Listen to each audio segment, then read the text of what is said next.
शुभविवाह या मालिकेच्या 4 डिसेंबरच्या भागामध्ये नगरपालिकेचे ऑफिसर येऊन घरामध्ये सगळं सामान अस्ताव्यस्त टाकत असतात. माधवराव सांगत असतात, काय करताय तुम्ही? अहो, माझा संसार असा अस्ताव्यस्त का टाकताय? यावरती भूमी म्हणते, अहो तुम्ही 24 तासाची नोटीस दिली होतीत ना, मग या 24 तास अजून न झाले असताना पण असं का सामान अस्ताव्यस्त टाकताय? यावरती नगरपालिकेचे ऑफिसर म्हणतात, आमच्या कामाची ही अशीच पद्धत असते. तुम्ही आम्हाला आमच्या कामाची पद्धत शिकवू नका. नगरपालिकेचे जे ऑर्डर असतील तेच ऑर्डर आम्हाला फॉलो करायला लागतात, असं म्हणत आता इकडे ती माणसं सगळं सामान अस्ताव्यस्त टाकत असतात. नीलांबरी म्हणते, काय चाललंय तुमचं? आता मी अचानकपणे कुठे जायचं? त्यावरती नगरपालिकेचे ऑफिसर म्हणतात, तो आमचा लुकआउट नाही आहे. तुम्ही कुठेही जा, आम्हाला ज्या ऑर्डर आल्यात त्याच ऑर्डर आम्ही फक्त फॉलो करणार. असं म्हणत ते कुठेही न थांबता सगळं सामान टाकतात आणि आता भूमी आणि सगळेच जण पाहत बसतात. भूमी म्हणते, बाबा आपल्याकडे दुसरा कोणता पर्यायच नाही आहे. यावरती नगरपालिकेचे ऑफिसर म्हणतात, इथून ताबडतोब बाहेर व्हा, नाहीतर सगळं सामानासकट तुम्हाला पण हाताला धरून बाहेर काढायला लागेल. आणि ते प्रशांतचे सर्टिफिकेट हातात घेतात. माधवराव म्हणतात, अहो माझ्या मुलाची आयुष्यभराची मेहनत आहे, काय करताय तुम्ही? माधवराव हतबल होतात. भूमी त्यांना घेऊन बाहेर येत असते. तोपर्यंत आकाशचा कॉल येतो. भूमी कॉल उचलते. आकाश म्हणतो, सायकल राणी तू ठीक आहेस ना? भूमी म्हणते, हो आकाश मी ठीक आहे, तू नको काळजी करू. याच्यावरती आकाश म्हणतो, सायकल राणी अगं काय झालंय, तुझा आवाज का असं वाटतोय? भूमी म्हणते, काही नाही, बाबांना घेऊन मी फिजिओथेरपीसाठी आलेली आहे. आकाश तू नको काळजी करूस, मी येईनच लवकर, म्हणजे थोडा उशीर होईल मला, तू माझी वाट पाहत बसू नको. आकाश म्हणतो, सायकल राणी असं काय करतेस तू? तू काहीतरी लपवतेस का माझ्यापासून? याच्या भूमी म्हणते, नाही आकाश मी ठेवते, आत्ता थोडीशी गडबड आहे. असं म्हणत भूमी फोन ठेवते. मानसी म्हणते, काय झालं भाऊजी? यावर आकाश म्हणतो, नाही सायकल राणीनं अस्वस्थ वाटली, मला असं वाटते काहीतरी गडबड आहे, तिला कसली तरी चिंता आहे. मानसी म्हणते, आपण थोड्या वेळाने पुन्हा फोन लावूया आणि बघूया काय प्रॉब्लेम आहे तो. आकाश म्हणतो, हो थोड्या वेळाने तू पुन्हा फोन लाव. तोपर्यंत माधवरावांना घराबाहेर काढलेलं असतं आणि ऑफिसर घराला सील करत असतात. भूमी बिचारी माधवरावांना सांभाळत असते. नीलांबरी म्हणते, संपलं, एका झटक्यात सगळं संपलेलं आहे. तितक्यात गंगाधर येतो आणि म्हणतो, काय चाललंय हे? ऑफिसर म्हणतात, ही जागा इल्लीगल आहे आणि आम्हाला कोर्टाकडून तसे आदेश आहेत, त्याचप्रमाणे आम्ही करत आहोत, आमच्या हातात दुसरं काहीही नाही. असं म्हणत माधवरावांना आता मात्र बाहेर काढून घराला सील केलं जातं. नीलांबरी रडत असते. माधवराव हतबल झालेले असतात. आता काय करायचं आपण भूमी? असं म्हणत असताना घर सील केलं जातं. भूमी काहीही करू शकत नसते, कारण आत्तापर्यंत लहानपणापासून ज्या घरामध्ये आपण मोठे झालो त्या घराची अशी अवस्था बघून भूमीसुद्धा हादरते. तोपर्यंत इकडे आता मानसी सारखी कॉल करत असते, पण भूमी कॉल उचलत नाही. मग मानसी आता माधवरावांना कॉल करत असते. तोपर्यंत भूमी सगळं सामान घेऊन रस्त्यावरती येत असते. नीलांबरी म्हणते, आता काय रस्त्यावरती राहायचं का? हे पण दिवस आपल्याला पाहायचे होते. गंगाधर म्हणतो, का वहिनी, माझ्या घरी चला बरं तुम्ही. यावरती माधवराव म्हणतात, नाही तुझ्या घरी कसा बरं येऊ, तुझ्या मनाचा मोठेपणा आहे, पण मी नाही तुझ्या घरी येऊ शकत. यावरती भूमी म्हणते, बाबा काळजी करू नका, आपण काहीतरी मार्ग काढूया. असं म्हणत राहिलेलं सामान आणण्यासाठी भूमी मागे वळते. नीलांबरी म्हणते, बघितलं इतका मोठा बंगला आहे तरी आपल्याला कोणी राहायला बोलवते का? माधवराव म्हणतात, नीलू तू नको त्या अपेक्षा करू नकोस. गंगाधर म्हणतो, हे बघ माझ्या घरात तुम्हीच चला, काही प्रॉब्लेम नाही आहे. माधवराव मात्र तयार नसतात. तोपर्यंत भूमीला सारखा कॉल येत असतो, पण भूमी कॉल उचलत नाही. मग मानसी आता माधवरावांना कॉल करायला लागते. माधवरावांना कॉल केला असता ती म्हणते, काय झालं बाबा, तुम्ही फिजिओथेरपी करायला आलायत का? भूमिताई मला म्हटली. माधवराव म्हणतात, कसली फिजिओथेरपी, काय फिजिओथेरपी? अजिबात नाही, फिजिओथेरपी वगैरे करायला काही चालू नाही. तुला माहीत नाही आहे का इकडे किती मोठा प्रॉब्लेम झाला आहे? म्हणजे प्रशांत किडनॅप झाला होता. भूमी बोलली नाही तुला?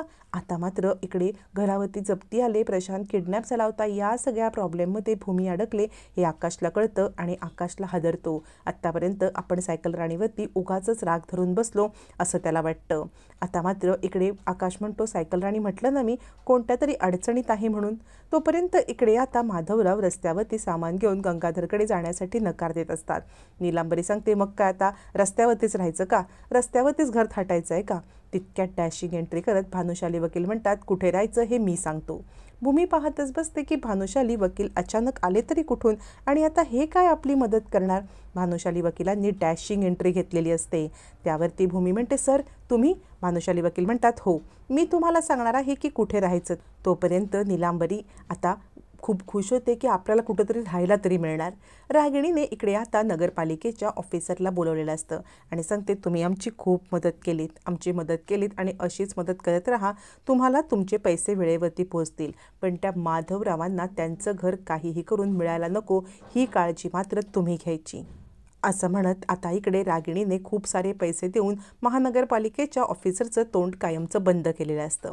इकडे भानुशाली वकील म्हणतात, हे बघा, तुम्हाला कुठे राहायचं हे मी सांगतो. भूमी म्हणते, सर तुम्हाला कसं ही सिच्युएशन कळली? भानुशाली वकील म्हणतात, माझे आहेत ना सोर्सेस, ते तुमच्या मागावरती होते, त्या सोर्सेसकडून मला कळलेलं आहे, म्हणजे तुमच्या जीवाला धोका आहे म्हणून मी माझे काही सोर्सेस तुमच्या मागावरती ठेवले होते.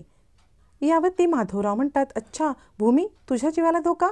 आता मात्र भानुशाली वकील म्हणतात, नाही नाही, म्हणजे प्रशांत किडनॅप झाला होता ना, त्यामुळे प्रशांत किडनॅप झाल्यामुळे मला खूप भीती वाटत होती की तुमच्या कुणाच्याही जीवाला दुसरा काही धोका होऊ नये आणि त्याचसाठी मी हे सगळं केलेलं आहे. याच्यावरती माधवराव म्हणतात, नाही नाही, आम्ही तुमच्याकडे राहायला येऊ शकत नाही. त्यावरती भानुशाली वकील म्हणतात, मी म्हणतच नाही आहे तुम्ही माझ्या घरी राहायला या, फक्त तुम्ही कुठे राहायचं हे मी तुम्हाला सांगणार आहे. हे बघा, तशीही माझी 2 घरं आहेत, एका घरात मी राहतो आणि एक घर माझं रिकामच असतं, त्या घरामध्ये तुम्ही राहा असं मी तुम्हाला सांगतोय. पण कोणीही तयार होत नसतं. भूमी सांगते, नको, तुम्हाला इतका त्रास कशाला? भानुशाली वकील म्हणतात, मला त्रास नाही आहे, तुम्हाला हवं तर त्या घराचं तुम्ही भाडं द्या. असं म्हणत भानुशाली वकील भूमीला समजवतात आणि त्यांच्या असलेल्या दुसऱ्या खड्यामध्ये भाड्याने राहण्यासाठी मनवत असतात. हो नाही करता करता आता माधवराव आणि भूमी हे सगळेजण तयार होतात. पण भानुशाली वकिलांची दुसरी ॲक्शन असते.